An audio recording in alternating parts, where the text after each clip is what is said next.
I wasn't planning on doing this show this evening. In fact, I had gone to Mar-a-Lago and spent several hours with President Trump, interviewed him for today's program. There's a fantastic new book coming out, but that's going to have to wait for another day. And after I spent the afternoon with President Trump, I left Mar-a-Lago. He'd invited me to dinner, and I was going to come back. And while in the car, I heard about this outrageous effort by the Manhattan District Attorney. And then I did come back for dinner, and I sat with the President and the former First Lady and others. And I must tell you that this is a remarkable man. He's strong, he's courageous. He's also very compassionate about you, the American people. And he has withstood what most people could never withstand.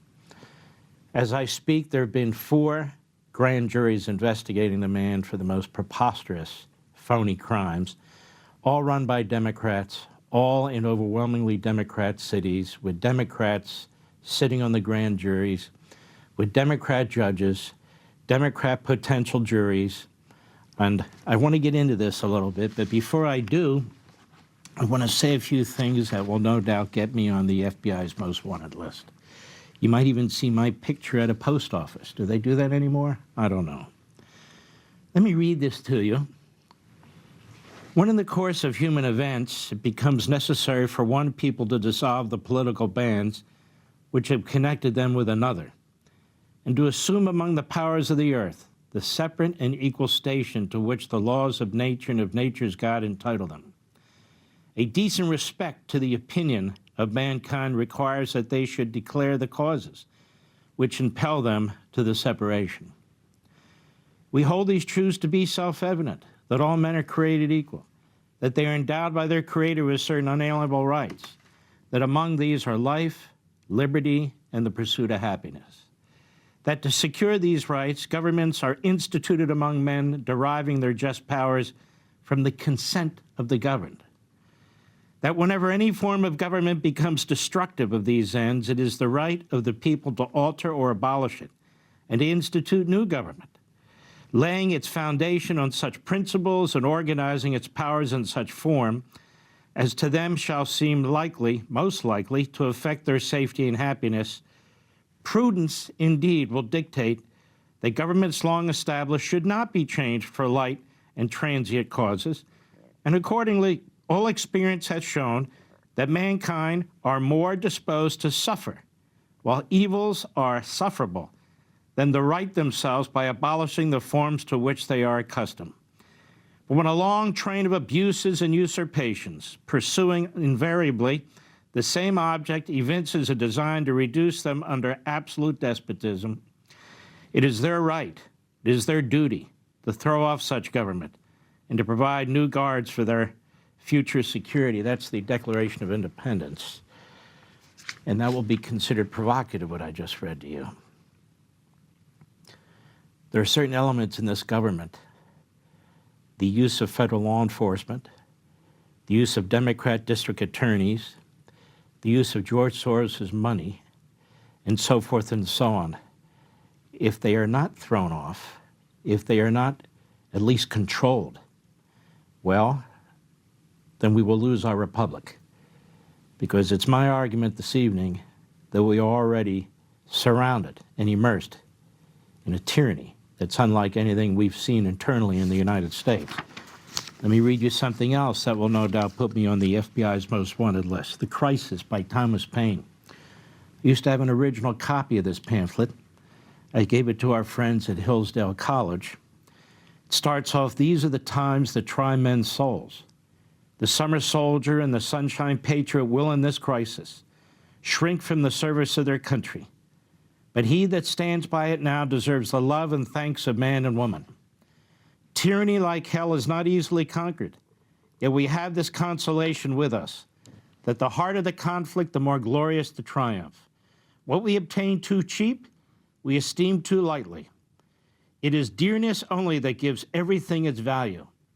Heaven knows how to put a proper price upon its goods, and it would be strange indeed if so celestial an article as freedom should not be highly rated." Very radical, isn't it? It's time for we, the people who love this country, the people who are patriots. It is time for Republicans, moderate Democrats, independents, people of goodwill to stand up and be heard. Of course, I'm not talking about violence. That's the other side. I'm talking about democracy. I'm talking about the founding of this nation. You look at these issues that are being raised against Donald Trump. It's not about the law. It's not about taxes. It's not about business filings and did he put a issue in the right credit or debit column or anything of the sort.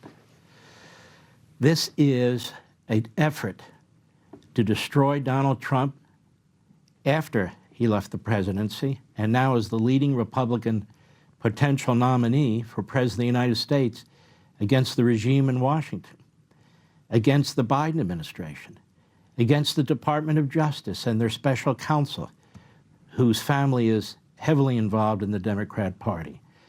We have Democrat metropolitan areas that are run by district attorneys who are elected by the same Democrats, some with the support of Soros, Democrat grand juries and judges. And this is where they're taking their battle. They can't win on the battle of ideas, and they have no intention of winning on the battle of ideas.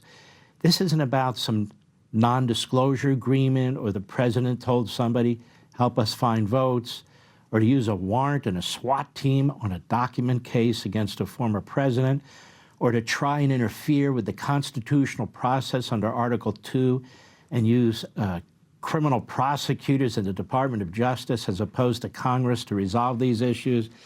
This is an onslaught by a Democrat Party who despises this country, who's filled with individuals who despise this country, whose legislative efforts are to transform America into some kind of a tyranny. And that is what's taking place. And in these various cities, Republicans, Trump supporters, especially Donald Trump himself, he cannot get a fair break. It's an impossibility. You know, we have in our Constitution a jury of peers. What's a jury of peers? Well, we look at their race, sometimes we look at their sex, sometimes we look at their age. How about we look at their political affiliation?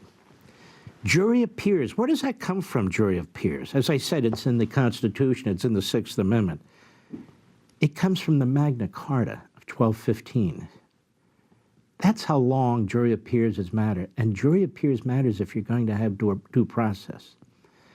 So they drag these matters in front of Democrat grand juries by Democrat prosecutors because they know that Donald Trump and anybody associated with Donald Trump can't possibly have their due process recognized.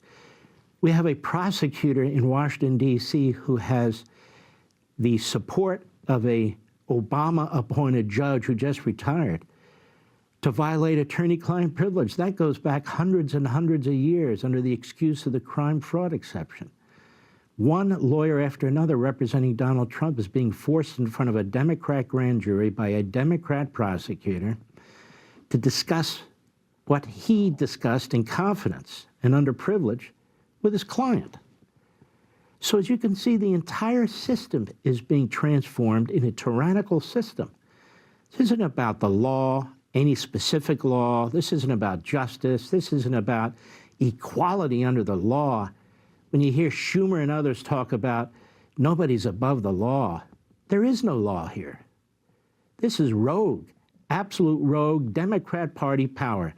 The Democrat Party seeks one-party control. Remember this book, American Marxism? That is exactly what's going on in this country. Let me cite something to you.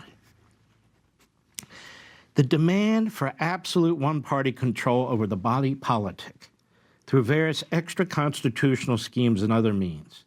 That's what the Democrat Party's doing, as Marxism does not tolerate the competition of ideas or political parties. These efforts include changing the voting system to ensure Democratic Party control for decades, which has as its purpose the eradication of the Republican Party and political competition.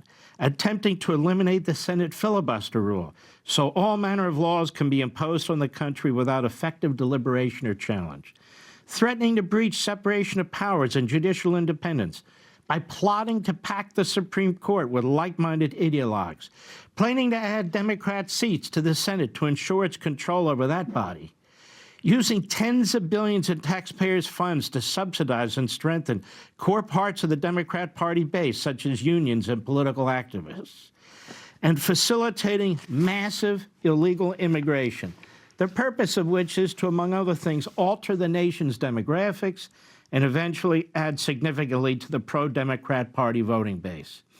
These actions and designs, among others, are evidence of an autocratic, power-hungry, ideological movement that rejects political and traditional comity and seeks to permanently crush its opposition and emerge as the sole political and governmental power.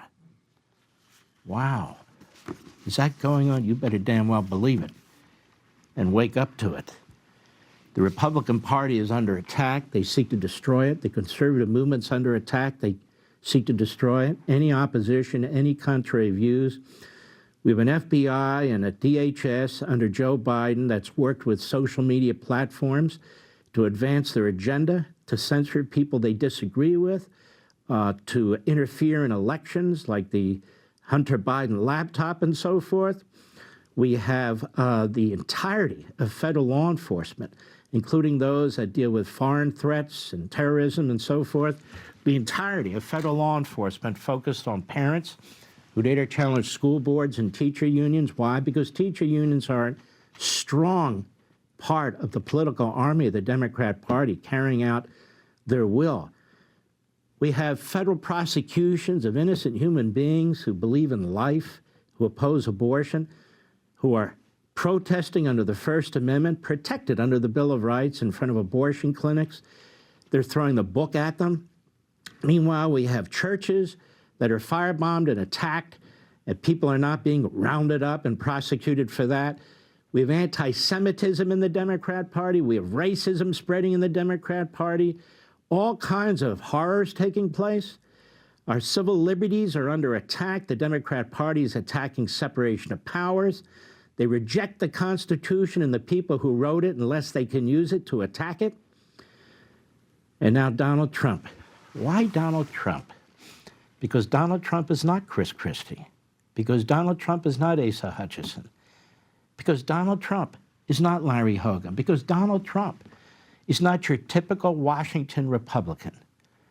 Donald Trump is a really unique, historic figure who has been standing up to all of these elements in the Democrat Party and increasingly in the Republican Party and in the media. He's a man who uses common sense. He's conservative, but not by ideology, by experience and practice. He loves his country. He has tried to confront these elements within the country who do not love the country or are perfectly happy with the status quo. He took the third term of Obama by defeating Hillary Clinton. It was Hillary Clinton's turn, and he defeated her.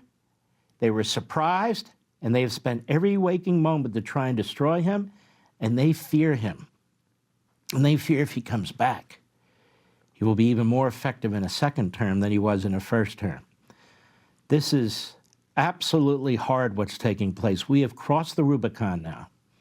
We've crossed the Rubicon now where a former president who is the #1 contender for the Republican nomination has been targeted and attacked. They seek to imprison him, not just charge him, but imprison him under charges in Washington, they hope, in Atlanta, they hope, in New York, they hope. They seek to overwhelm him, imprison him on state charges and on federal charges, and choose the Republican nominee by the Democrat Party. The Democrat Party is a tyrannical party that is dragging this country into tyranny.